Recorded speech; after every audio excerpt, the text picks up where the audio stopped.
Les éditions Télème présentent un enregistrement intégral de Claudine s'en va de Colette, lu par Charlotte Gagnor. Chapitre 1. Il est parti. Il est parti. Je le répète, je l'écris pour savoir que cela est vrai, pour savoir si cela me fera mal. Tant qu'il était là, je ne sentais pas qu'il partirait. Il s'agitait avec précision. Il donnait des ordres nets. Il me disait « Annie, vous n'oublierez pas. » Puis, s'interrompant, « Mon Dieu, quelle pauvre figure vous me faites. J'ai plus de chagrin de votre chagrin que de mon départ. » Est-ce que je lui faisais une si pauvre figure ? Je n'avais pas de peine, puisqu'il était encore là. À l'entendre me plaindre ainsi, je frissonnais, repliée et craintive.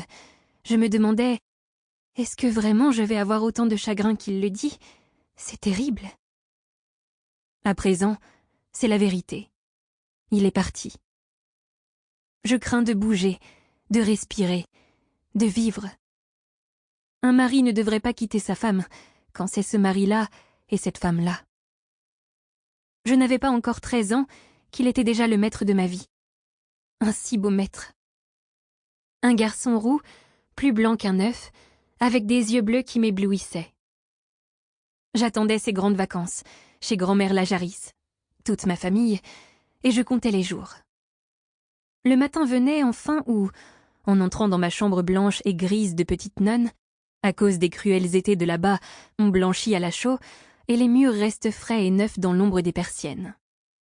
En entrant, elle disait « Les fenêtres de la chambre d'Alain sont ouvertes. La cuisinière les a vues en revenant de ville. » Elle m'annonçait cela tranquillement, sans se douter qu'à ces seuls mots, je me recroquevillais, me nue, sous mes draps, et que je remontais mes genoux jusqu'à mon menton. Cet Alain, je l'aimais, à 12 ans comme à présent, d'un amour confus et épouvanté, sans coquetterie et sans ruse. Chaque année, nous vivions côte à côte, pendant tout près de 4 mois, parce qu'on l'élevait en Normandie dans une de ces écoles genre anglo-saxon où les vacances sont longues. Il arrivait blanc et doré, avec 5 ou 6 taches de rousseur sous ses yeux bleus, et il poussait la porte du jardin comme on plante un drapeau sur une citadelle.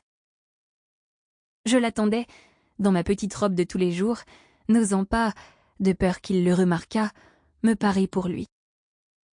Il m'emmenait, nous lisions, nous jouions.